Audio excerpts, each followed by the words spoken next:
Stock Planner here. Welcome back. Today is Thursday, June 27th. Hope you have a wonderful, profitable day today.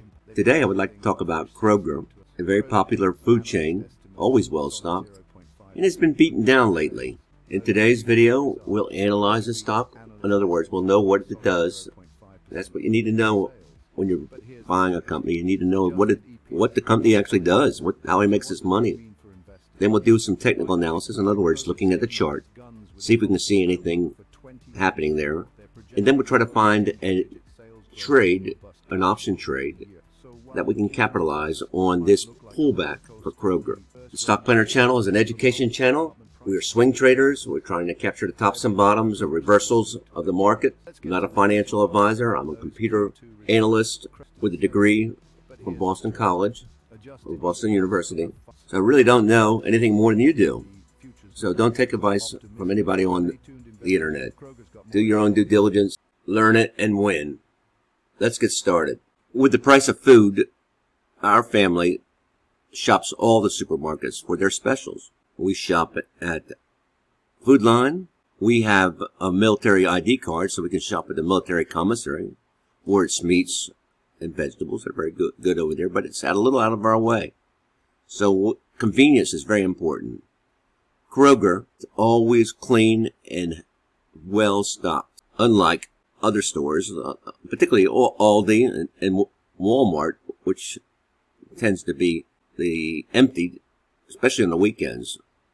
Our Walmart here in Gloucester, Virginia, is hit hard. It's the only really department store in town. It's kind of got a monopoly, and the service in Walmart is not very good. But I always found the service in Kroger to be outstanding. You can find people to help you. Well, I never tried their pharmacist, but this company, Kroger, ticker symbol KR, operates a lot of food stores and drug retailers in the USA. It's a well-established company. They sell local products, natural foods, organic, of course, their pharmacy. And a lot of people use their pharmacy because it's a little less line than Walmart. And it sells all kinds of other products as well. Recently, they had a quarterly performance report, and it was kind of good. But the stock took a dive right after. And maybe because of this. Sales increased, but it reported 5% decline in adjusted EPS, which means the stock price is going to go down. And it did. Single-digit sales growth and a strong cash flow for the year 2024. So they're saying they're not going to grow much. This is a dividend stock, and Kroger aims to increase the dividend and pause the share buyback, which will focus on growth and leveraging their money so they can go ahead and improve their stores. I do believe that Kroger is focused on customer service. In a conference call on their earnings report, they said that they did a lot of things to improve customer satisfaction, even changing the chicken recipe, fried chicken recipe. And they claim they provide a cheaper alternative than the other retail outlets for chicken. They say it's cheaper and better to go to Kroger and get it than, say, Kentucky Fried Chicken. So they're stopping the stock buybacks, investing in themselves, taking a long-term look at their business. They're investing for the future. Repeating myself, they're investing for the future by delivering customer value and investing it in their people. This stock is currently undervalued by 33%. That's because of that big dip, and I'll show you that in a minute on the chart. And analysts agree that this stock may be undervalued. They just don't like it's not growing. They have a forecasted earnings growth of only around 9%. But they do pay a dividend of 2.33%. And this is what the bottom line for me is.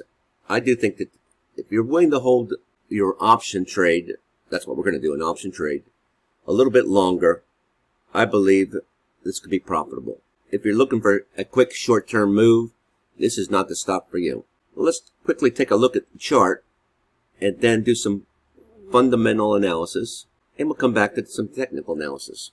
In TradingView, a charting package, most of it's free, by the way, you see that the March-April time frame, this stock really ripped higher. And then in April, early April, it has been declining. And now this is that earnings call that I'm talking about, which was quite good. very positive, and had a good long-term outlook.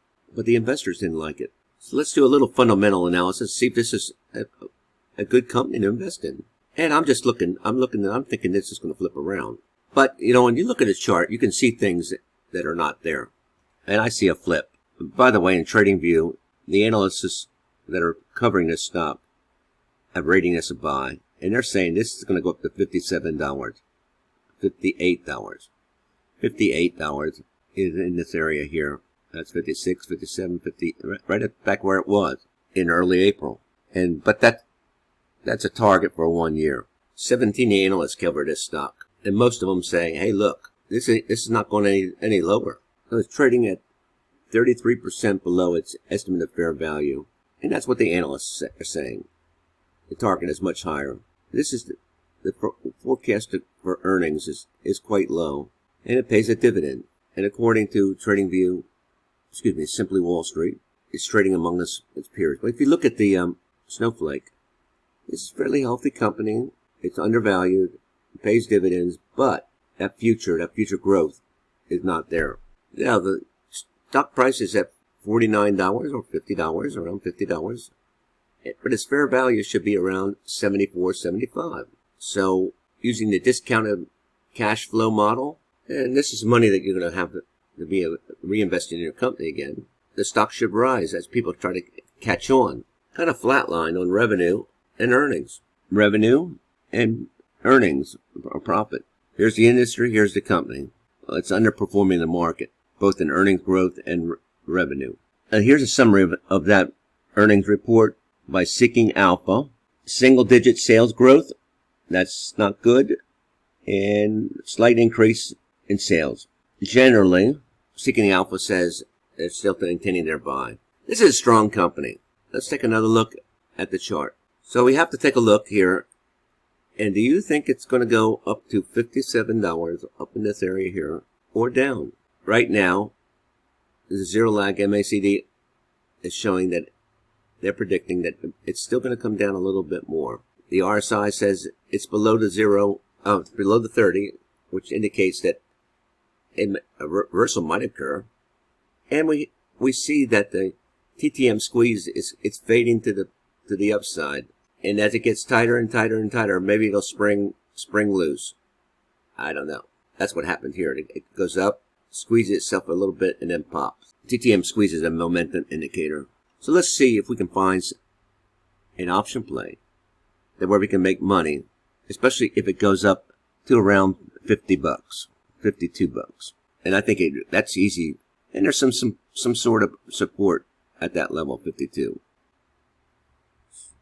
So we go to a free tool called Option Strat, and they have a paid version where you can turn on some things. A lot of people like to see this chance of profit, but then you see this trading at $49. We're going to go out to October because our analysis showed us that this is probably a long-term play because right now it's kind of out of favor, especially after the earnings report. And if you sell 50 put, which means that you're willing to buy it for $50, you'll get a net credit of $228 in your pocket. So all this thing has to do is be above $47.72. Above $47 in this area here.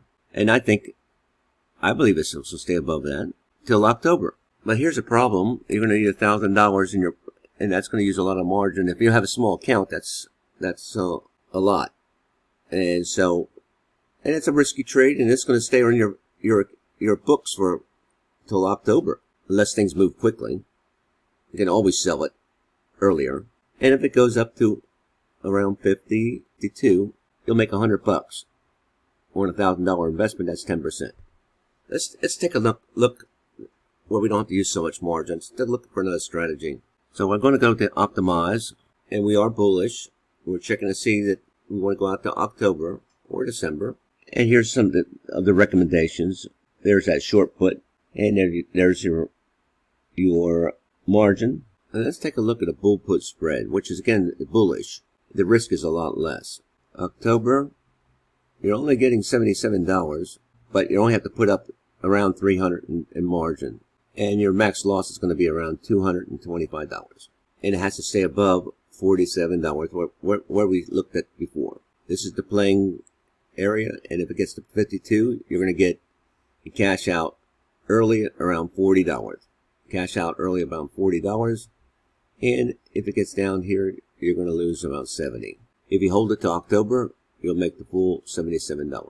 $47.23 to make around $40 on a $300 investment. So 10% on a $300 investment is $30, and this is 40. So that's better than 10% in 1, 2, 3, 4 months. That may not be enough for somebody, but it is for me, because I want to grow my accounts slowly and safely. 47.23, let's go ahead and plot that on our chart. Taking a long position, 47.23. Let's just go ahead. It doesn't have to be exactly right. There it is. And this thing is profitable as long as it stays above that, 47.23. And we're going to go out to October 18th. Well, how's that play look to you?